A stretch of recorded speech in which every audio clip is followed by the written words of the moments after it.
Suing, claiming mask mandates are unconstitutional. Here to discuss, New Jersey mother of two and a plaintiff in that lawsuit, Kelly Ford, joined by the group's attorney, Bruce Affron. Thanks to the two of you for being here. Kelly, what was your breaking point when you said, I need to bring suit?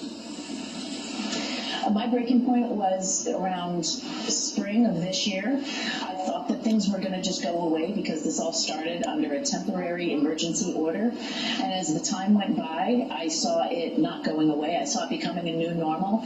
And I said, enough is enough. This has to be called into question. So probably around spring of this year.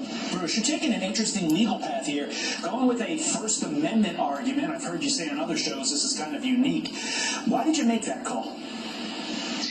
Well, the reason for that is you don't want to get into a fight over medical evidence. One expert argues with another. We want to focus in on kids have constitutional rights, and that's what's being violated. Their right to live freely, to associate with other children, to associate with their teachers, to go to school in an atmosphere of decency and compassion, not locked behind glass and masks. They've got rights, and that's what we want to assert.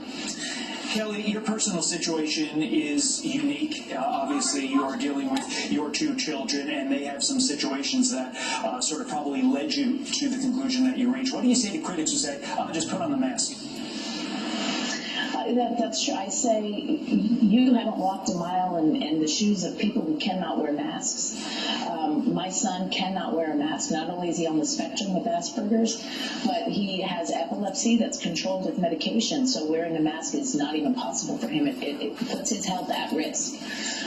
And then you also have people with panic attacks, such as my daughter, with anxiety about wearing the mask and covering her breath.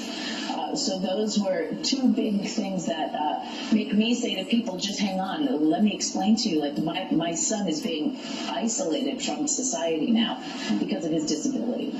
Bruce, how confident are you in a victory?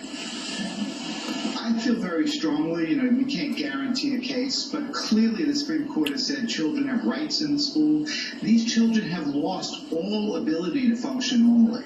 And it's not just the kid who's got an illness. It's virtually any child who's lost childhood, who's lost the right to speak and see other people, to see faces, to not be isolated at lunch.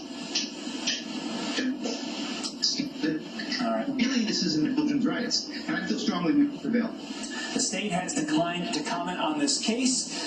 We will see from here. Keep us posted on the lawsuit, guys. Bruce, Kelly, thanks for being on. Thank you. Thanks very much. Joe.